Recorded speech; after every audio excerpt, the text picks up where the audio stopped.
함께 사도신경으로 우리의 신앙을 고백하심으로 영혼 구원을 위한 특별 새벽 기도의 셋째 날 예배를 하나님 앞에 드리겠습니다.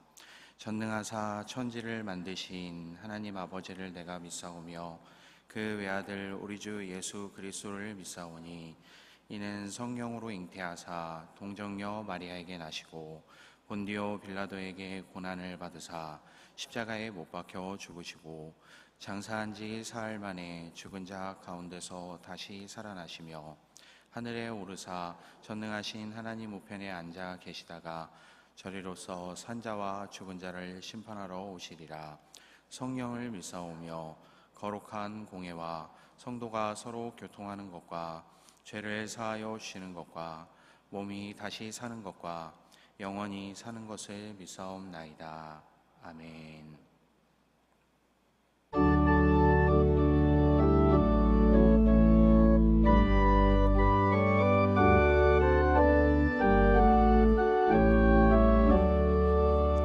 주 믿는 사람 일어나 다 힘을 합하여 이 세상 모든 마귀를 다 쳐서 멸하세. 저 앞에 오는 적군을 다 싸워 이겨라. 주 예수 믿는 힘으로 온 세상 이기네. 믿음이 이기네. 믿음이 이기네. 주 예수를 믿음이 온 세상 이기네. 온 인류 마귀 계율로 큰 죄에 빠지니 진리로 띠를 띠고서 늘 기도드리세. 참 믿고 의지하면서 겁 없이 나갈 때 주 예수 믿는 힘으로 온 세상 이기네. 믿음이 이기네. 믿음이 이기네. 주 예수를 믿음이 온 세상 이기네. 끝까지 이긴 자에게 흰 옷을 입히고 또 영생복을 주시니 참 기쁜 일세. 이 어두운 세상 지나서 저 천성 가도록 주 예수 믿는 힘으로 온 세상 이기네. 믿음이 이기네. 믿음이 이기네. 주 예수를 믿음이 온 세상 이기네.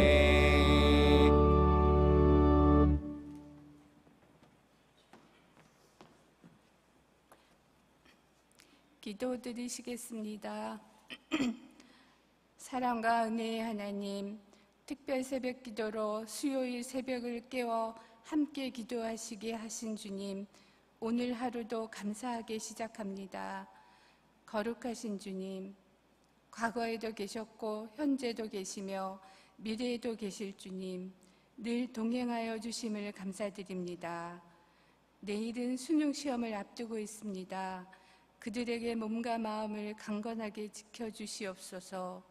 시험을 볼 때 두려움과 불안한 마음을 없애주시고 평안한 마음으로 최고의 컨디션으로 최선의 실력을 발휘하게 하시고 집중력과 이해력을 더하여 주시옵소서. 또한 시험에 대한 압박감을 성령님을 의지하고 잘 극복하게 하시어 실수하지 않도록 도와주시옵소서. 우리 자녀들을 향한 주님의 선한 계획이 있음을 믿습니다. 교회와 나라를 섬기는 축복의 통로가 되게 하여 주시옵소서. 삼위일체이신 하나님, 저희의 마음과 생활에서 미움과 악의를 뿌리 뽑게 도와주시고 저희의 삶을 주관하시어 그프렌즈 행사에 참여하는 지인들의 본이 되게 하시며 그들이 주님을 믿고 따르도록 손잡아 주시옵소서. 또한 우리는 관심과 배려로 믿음의 마음을 열도록 돕게 하시고 행사를 위해 준비한 손길도 다독여 주시옵고 사랑으로 하나 되신 주님처럼 저희가 서로 사랑하며 하나 되길 원합니다.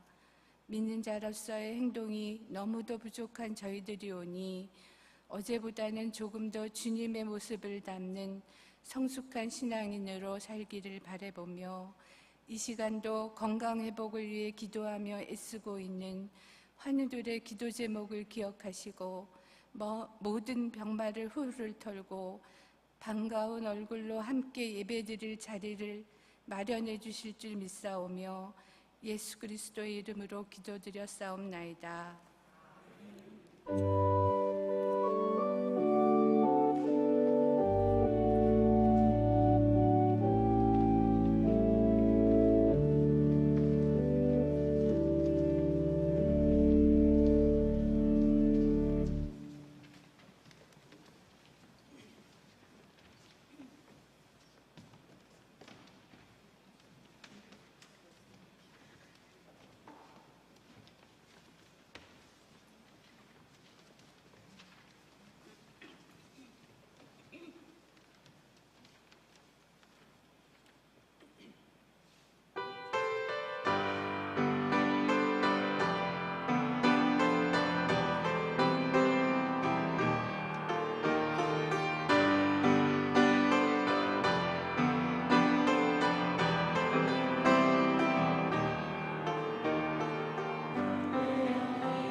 오늘 우리에게 주시는 하나님의 말씀은 사도행전 11장 17절에서 18절 말씀입니다.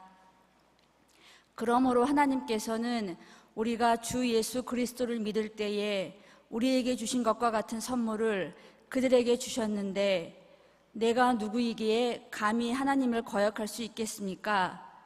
이 말을 듣고 그들은 잠잠하였다.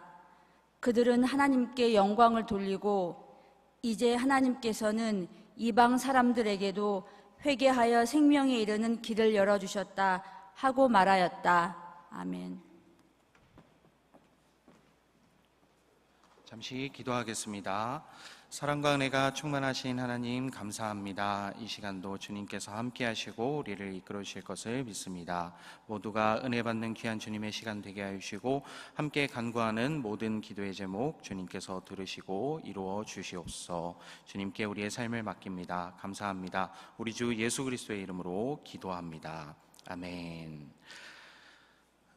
네, 한 가지 안내 말씀을 드리고 말씀을 시작하도록 하겠습니다.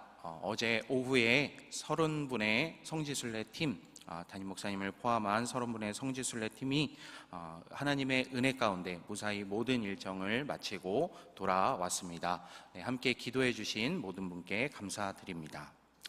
할렐루야. 이 시간 성령 하나님께서 우리와 함께 하심을 믿습니다. 오늘도 주님께서 함께 하시는 희망찬 하루, 또 기쁜 하루가 되기를 주님의 이름으로 축복합니다. 시간이 참 빠릅니다. 어느덧 수능이 하루밖에 남지 않았습니다. 그리고 예수 사랑 축제는 4일밖에 남지 않았습니다. 우리 구호를 한번 외쳐보도록 하겠습니다. 네, 제가 한 영혼을 하면 여러분께서 주님 품에 라고 이렇게 대답해 주시면 되겠습니다. 한 영혼을 주님 품에. 아멘. 네, 한 영혼을 주님 품에 올려 보내드리는 귀한 이 사랑나눔 축제가 되기를 소망합니다. 네, 저에게는 아주 살벌한 후배가 한 명이 있습니다. 그 친구도 이제 신학을 해서 사역을 하고 있는데 그 첫 만남을 저는 잊을 수가 없습니다. 네, 그 후배를 처음 보게 된 그 순간을 잊을 수가 없는데 언제 처음 보게 되었냐면 그 기독교 동아리에서 이제 대학교 때 기독교 동아리를 했었는데 기독교 동아리에서 수련회가 있었습니다. 이제 새 친구를 초청해서 수련회를 하는 그런 자리였었는데 그 수련회 때 그 친구가 처음 오게 되었습니다. 저보다 2학번 아래의 그 후배인데 같은 교단은 아니고요.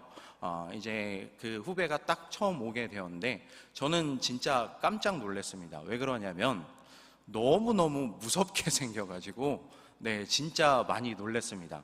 그런데 더군다나 이 친구가 덩치도 정말 크고 그리고 키도 크고 여러분 배우 중에 마동석 배우 아시죠? 네, 그 마동석 배우보다도 키가 조금 더 크고 덩치가 조금 더 크고 인상은 비슷하게 험상궂게 생긴 그런 사람이 갑자기 딱 나타나더니 뒤에서 그때 하필이면 제가 레크레이션 진행을 하고 있었는데 맨 뒤에 앉아가지고 이렇게 팔짱을 끼고서 이 친구들이 뭘 하고 있나 하는 그런 표정으로 이렇게 바라보고 있는 겁니다. 그래서 참 첫 만남이지만 더군다나 멀리서 봤지만 와, 참 무섭게 생겼다라는 생각을 하게 되었습니다.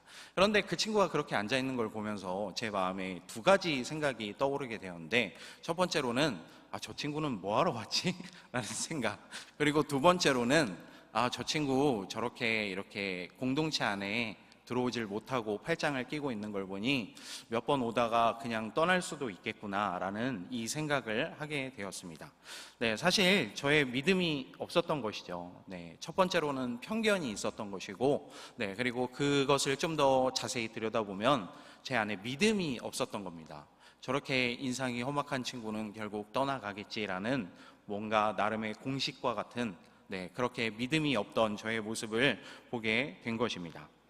우리가 이 새로운 영혼을, 한 영혼을 주님 앞에 이렇게 불러드리는 초청 이 축제를 기획을 하고 또 진행해 가고 있는데 이 가운데 믿음으로 선포할 수 있는 우리의 삶이 되기를 주님의 이름으로 축복합니다.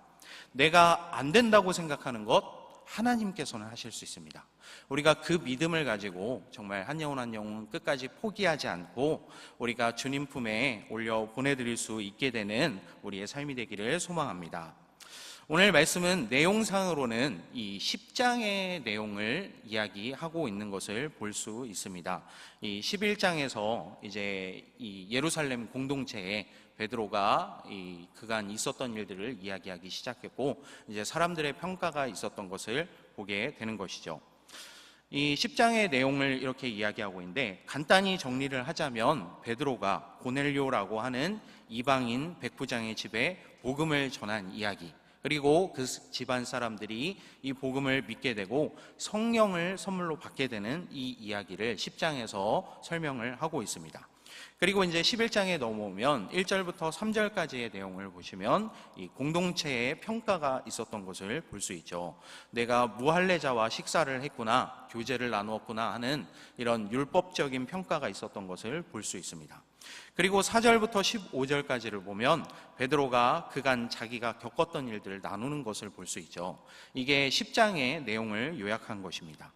그리고 16절부터 17절까지는 베드로의 묵상, 이제 그 일 이후에 내가 어떻게 생각했습니다 하는 이야기를 하는 것을 볼 수 있고, 마지막 18절, 우리가 오늘 읽은 이 18절 말씀은 예루살렘 공동체의 변화에 대해서 우리가 볼 수 있습니다.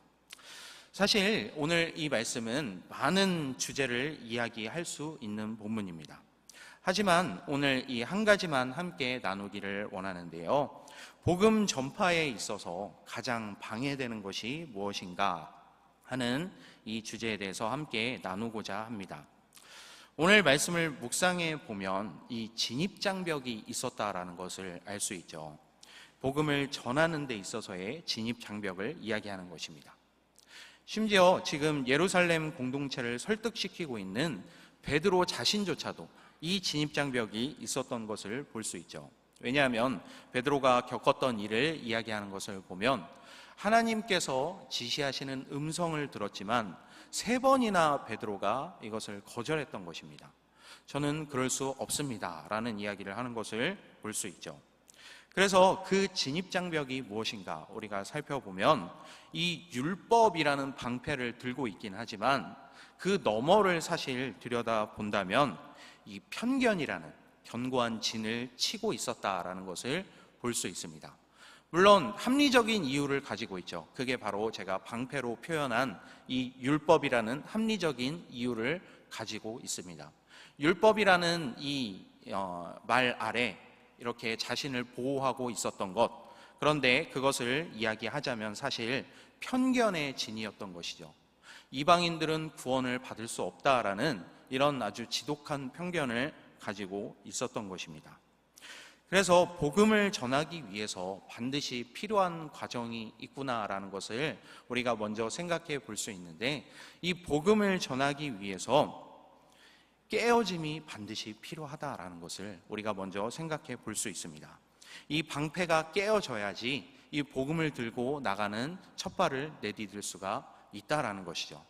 네, 참 부끄러운 얘기지만 제가 아까 그 후배 이야기를 했는데, 저는 참 그 험상궂은 인상에 저의 예상을 깨고 그 친구가 그 이후에도 예배 때 몇 번 이렇게 나오더라고요. 물론 이 끌려서 나왔는지는 몰라도 이렇게 예배 가운데 참여하는 모습은 아니었고 맨 뒤에 앉아서 이렇게 뭘 하고 있나 지켜보는 듯한 그런 표정이긴 했는데, 어쨌든 저에게도 참 이 지독한 편견과 그리고 복음을 전하는 데 있어서의 방해되는 이 정말 시선이 있었다라는 것을 참 부끄럽지만 고백하지 않을 수가 없습니다. 그래서 더욱더 부끄러운 제 모습을 떠올려 보니, 심지어 이제 그 이후에 여름방학 때 수련회가 있었는데 그 친구가 저의 예상을 깨고 수련회까지 오더라고요. 그런데 그 친구가 왔는데 저는 그때까지도 진짜 이 친구랑은 같은 조가 되지 않았으면 좋겠다. 이런 생각을 할 정도로 저에게 참 지독한 편견이 있었습니다. 뿐만이 아니라 제가 캠퍼스에서 이렇게 전도를 나갔을 때를 생각해 보니까 뭔가 좀 인상이 안 좋아 보이는 사람들, 염색을 했다든지 문신을 했다든지 앉아서 담배를 피고 있는 사람들에게는 제가 이렇게 복음을 들고 가기를 꺼려했던 저의 모습이 떠오르게 되었습니다. 이렇게 사실 핑계이죠. 핑계를 대자면 편견을 내가 가지고 있었다라는 것, 이렇게 겉모습을 보기에 뭔가 복음을 받아들이지 않을 것 같은 사람들에게 쉽게 다가가지 못하는 저의 모습이 있었다라는 것을 이렇게 고백해 볼 수밖에 없다라는 것입니다. 베드로에게도 이러한 이 편견이 분명히 있었죠. 예루살렘 공동체 모두가 마찬가지였습니다. 베드로에게 보자기에 쌓인 각종 부정한 짐승들이 들어있고, 그리고 그 짐승을 잡아먹으라는 상징적인 환상이 보여졌지만, 이것은 곧 이방인과 교제하지 말라는 그 율법을 기인한 것이었죠. 그리고 그것을 깨뜨리기 위해서 하나님께서 이런 환상을 보여주셨던 것입니다. 이 율법이라는 것이 이 유대인들의 마음 깊숙한 곳에 의식과 무의식을 다 지배하고 있었기 때문에, 이 율법이라는 걸림돌이 있었기 때문에, 그리고 그 속을 들여다보자면 그런 편견이 있었기 때문에 이렇게 복음을 전하기가 참 어려운 첫 걸음이었다라는 것을 볼 수 있다라는 것입니다. 그런데 이 편견이라고 이렇게 표현한 말이 사실 좀 더 들여다보면, 좀 더 나아가서 생각을 해보면, 이게 우리가 편견이라고 핑계대고 있지만 사실은 믿음이 없는 것이 큰 문제인 것이죠. 편견이라는 말이기는 하지만 이미 반대의 믿음이 굳게 자리하고 있었던 겁니다. 이방인은 구원을 받을 수 없다. 그리고 이것을 긍정적인 믿음의 입장에서 표현을 해보자면 그 긍정적인 믿음이 없었던 것이죠. 이방인이 나와서 하나님의 말씀을 듣고 변화될 가능성에 대해서 아예 생각해 보고 있지를 않았던 것입니다. 참 재미있는 것은 이 깨닫는 순간조차도 편견을 갖고 있다는 것을 볼 수 있습니다. 오늘 우리가 읽은 18절 말씀을 보면 예루살렘 교회 공동체가 이렇게 이야기하는 것을 볼 수 있죠. 이제 하나님께서는 이방 사람들에게도 회개하여 생명에 이르는 길을 열어주셨다라고 이렇게 이야기합니다. 마치 이게 처음 있던 것처럼 이렇게 이야기하는 것을 볼 수 있죠. 이제 하나님께서는, 그 전까지는 그렇지 않았지만 이제야 하나님께서 이런 길을 열어주셨구나라는 이 일을 이렇게 이야기하는 것을 볼 수 있죠. 그런데 이방 사람이 생명에 이르는 길이 고넬료를 처음으로 열렸던 것인가요? 사실 그렇지 않다라는 것을 우리가 성경 말씀을 통해서 볼 수 있습니다. 물론 지금 이 당시의 사람들이 신약 성경을 가지고 있지는 않았습니다. 이제 초대교회였기 때문에 이 필사본들이 막 이렇게 돌아다니기 전이었을 것입니다. 그래서 이 초대교회 사람들이 예수님의 족보에 대해서는 아직 모르고 있었을 수도 있습니다. 하지만 이미 구약을 보면 구약에 등장하는 인물이 있죠. 예수님의 족보에 눈여겨볼 만한 특징적인 인물이 있습니다. 그 인물이 누구죠?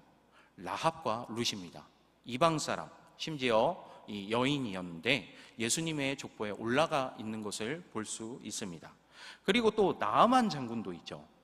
이방 사람이었는데 분명히 이 외국인이었었는데, 심지어 이 나아만 장군은 본국으로 돌아가게 되더라도 내가 본국에 돌아가서 편하게 하나님을 믿을 수 없다는 것까지도 이 엘리사에게 고백을 하였는데, 엘리사 선지자가 평안히 가라 한 것을 우리가 볼 수 있습니다. 이미 이방인들에 대한 이 복음의 문이 옛날부터 열려 있었다라는 것입니다. 심지어 900년 전, 심지어 1400년 전에 이미 이 문이 다 열려 있었다라는 것이죠. 문제는 이 편견이 문제였다라는 것입니다. 이방인에게 복음 전하려 하지 않는 것. 왜냐하면 저 사람들은 어차피 하나님에 대해서 모르고 하나님을 받아들이지도 않을 거고, 그리고 하나님께서 택하신 사람들이 아니기 때문이다 라는 이런 지독한 편견을 가지고 있었다라는 것이죠. 믿음이 없었던 것입니다. 우리가 복음을 전하려 할 때 여러 가지 어려움들이 많으실 거라고 생각이 됩니다. 그렇게 어려울 수밖에 없다라는 것을 사실 저도 이 말씀을 준비하면서 다시금 좀 느끼게 되었습니다. 왜냐하면 나도 모르는 사이에 제가 하나님이 아닌 다른 것을 의지할 때가 참 많다라는 것을 꼭 복음 전파뿐만이 아니라 저의 삶 곳곳에서 다시금 돌아보게 된 그런 이 말씀이기도 했기 때문입니다. 물론 제가 하나님을 믿습니다, 하나님을 의지합니다, 모든 것이 하나님 손에 달려 있습니다 라고 이렇게 고백을 하지만 어느 순간 나도 모르게 전도를 할 때에 나의 논리를 의지를 한다던가, 나의 어떤 이 말의 화려함을 의지를 한다던가, 이렇게 말해야지 저 사람이 이걸 받아들이겠구나 라는 이런 것을 의지한다던가, 혹은 나의 영향력을 의지를 한다던가, 이런 여러 가지 하나님이 아닌 다른 것을 은근슬쩍 의지하고 있는 저의 모습을 발견했기 때문입니다. 복음을 전하려 할 때 그래서 우리가 이 모든 다른 것들을 다 깨트리고, 편견이라든지 또한 나의 생각, 나의 경험들을 다 깨트리고 하나님께 맡겨드리는 일이 가장 중요하지 않을까라는 생각을 해보게 됩니다. 사랑 나눔 축제가 이제 얼마 남지 않았습니다. 사랑하는 이들에게, 그리고 이웃에게 담대히 복음을 전할 수 있게 되는 우리의 삶이 되기를 주님의 이름으로 축복합니다. 복음을 전하는 가운데 그리고 또한 믿음으로 말할 수 있게 되기를 소망합니다. 나의 생각으로는 그 믿음이 참 짧을 때가 있음을 보게 되죠. 이렇게 이 사람이 교회 나오겠다고는 했지만 몇 번 안 나오고 떠나가지는 않을까, 그리고 주님을 받아들이지 않게 되지는 않을까라는 이 걱정도, 그리고 편견도 우리의 마음 가운데 있는데, 이 모든 것을 다 내려놓고 하나님께서 이루실 일을 기대하고 바라보면서 우리가 담대하게 우리의 할 바, 우리가 복음 전하는 일을 쉬지 않고 할 수 있기를 소망합니다. 이 시간 우리 함께 기도하도록 하겠습니다. 함께 합심해서 기도하도록 하겠는데요, 먼저는 이 말씀을 놓고 함께 기도하도록 하겠습니다. 믿음으로 복음을 전하는 우리의 삶이 될 수 있도록 위해서 함께 먼저 기도하도록 하겠습니다. 주님, 오늘 말씀을 통해서 이 편견을 다 깨트리고 주님 앞에 나아가야 함을 다시 한번 우리가 발견하게 됩니다. 그리고 또한 그 편견이라는 것이 때로는 참 우리가 믿음이 없었다라는 것을 다시금 주님 앞에 고백하게 되는데, 주님께 모든 것을 맡겨드리고 주님께서 이루실 일을 기대하고 소망하며 복음 전하는 우리의 삶이 되게 하여 주옵소서. 우리 함께 먼저 기도하겠습니다. 하나님 아버지, 감사합니다. 오늘 이 시간 함께 나와 주님의 말씀을 듣게 되고, 또 우리가 함께 말씀을 나눌 수 있도록, 묵상할 수 있도록 인도하여 주시니 감사합니다. 이 말씀을 붙잡고 우리가 살아갈 수 있는 주님의 자녀들이 될 수 있도록 인도하여 주옵소서. 이방 사람들에게도 회개하여 생명에 이르는 길을 열어주셨다라고 이렇게 예루살렘 공동체가 고백을 하였는데, 이전에도 이미 있었던 일, 하나님의 역사 가운데 얼마든지 일어날 수 있는 일을 우리의 인간된 시각으로 참 그것이 불가능할 것이라고 생각했던 적이 이 유대인들 뿐만이 아니라 우리의 마음 가운데도 참 많이 있었던 것을 고백하게 됩니다. 주님, 오늘날 우리가 삶을 살아갈 때에 믿음을 가지고 복음을 들고 나아갈 수 있도록 인도하여 주옵소서. 심지어 우리가 믿음이 온전하지 못하여서 복음을 전하는 순간에조차 이 사람이 과연 믿을까? 이 사람이 과연 나오게 될까? 이 사람이 과연 변화될 수는 있을까? 라는 이런 의심을 가지고 전할 때도 있습니다. 주님, 이 모든 것을 내려놓고 주님 이루실 일을 기대하고 소망하며 우리가 담대하게 복음을 전하는 귀한 주님의 자녀로 설 수 있도록 주님 인도하여 주옵소서. 오늘날 우리의 삶을 주님께서 이끌어 주시고 우리가 주님의 역사를 이루는데 크게 쓰임받을 수 있도록 주께서 함께하여 주실 것을 믿습니다. 주님 감사합니다. 주님 인도하여 주옵소서. 우리 이 시간 한 가지 더 기도하도록 하겠습니다. 다음으로는 수험생을 위해서 함께 기도하도록 하겠습니다. 우리 수험생이 정말 구원을 경험할 수 있도록 위해서 함께 기도하도록 하겠습니다. 이제 수능이 하루밖에 남지 않았는데 이 수험생들이 인생 최대의 어려움을 경험하게 되었죠. 19년 인생 혹은 20년 인생에 이 최대의 어려움을 맞아들이게 되었는데, 하나님께서 이들을 도우시고 인도하시고 계신다라는 것을 우리의 자녀들이 깨달을 수 있게 될 수 있도록, 그래서 모든 긴장과 두려움을 주님께 맡기고 그동안 배우고 익힌 것을 잘 발휘해낼 수 있는 이 수능의 장이 될 수 있도록 위해서 함께 기도하고, 또 더욱 나아가서는 이 아이들의 인생을 하나님께서 책임져 주실 것을 믿고 기대하며 또한 함께 기도하도록 하겠습니다. 이 시간 수험생을 위해서 한 번 더 기도하겠습니다. 하나님 아버지 감사합니다. 이 시간 또 우리 수험생들을 위해서 함께 기도합니다. 우리 고3 수험생들 혹은 재수를 하거나 또 이 N수를 하고 있는 우리의 수험생들 주님께서 붙잡아 주시고 인도하여 주옵소서. 이들의 삶을 통하여 나를 붙잡아 주시는 이가 있음을, 나를 인도해 주시는 이가 있음을 오히려 발견하게 되는 귀한 계기가 될 수 있도록 인도하여 주옵소서. 정말 이들에게는 인생 최대의 위기이자 인생 최대의 어려움일 것입니다. 정말 살면서 이렇게 긴장해 본 적이 없고, 살면서 이렇게 두려워해 본 적이 없고, 살면서 이렇게 막막해 본 적이 없을 텐데, 주님 이들을 붙잡아 주셔서 이들이 정말 하나님께서 내 삶을 책임져 주시고 인도해 주신다는 이 분명한 믿음을 가질 수 있게 되는 오히려 놀라운 계기가 될 수 있도록, 그 은혜가 될 수 있도록 주님께서 붙잡아 주시고 인도하여 주시옵소서. 그래서 이 삶을 온전히 주님께 맡겨드리며 정말 그 어느 때보다도 평온하고 그 어느 때보다도 담대하게 시험을 치러낼 수 있도록 인도하여 주시옵소서. 긴장과 두려움으로부터 구원받을 수 있도록 인도하여 주시고, 주님을 의지하고 바라보며 그동안 배우고 익힌 것들을 잘 발휘해낼 수 있는 그 시험의 장이 될 수 있도록 인도하여 주시옵소서. 그리고 더욱더 나아가서 기도하기는 우리의 자녀들을 주님께서 붙잡아 주시고 책임져 주셔서 이들의 삶이 온전히 주님께 붙들림 바 되고 하나님의 나라를 이루며 살아가기에 부족함이 없는 주님의 일꾼들로 세워질 수 있도록 주님께서 붙잡아 주시고 인도하여 주시옵소서. 하나님 아버지 감사합니다. 오늘도 우리가 함께 주님의 전에 나와 말씀으로 하루를 시작하게 하여 주시니 감사합니다. 말씀을 붙잡고 믿음으로 살아가며 담대하게 복음을 전하는 우리의 삶이 될 수 있도록 인도하여 주시옵소서. 또한 우리가 수험생들을 위하여서 함께 기도하였습니다. 주님 이 기도에 귀 기울여 주시고 또한 응답하여 주실 것을 믿사오니 우리의 자녀들이 정말 두려움 없이 떨지 않고 담대한 믿음을 가지고 시험 가운데 당당하게 임할 수 있도록 인도하여 주시옵소서.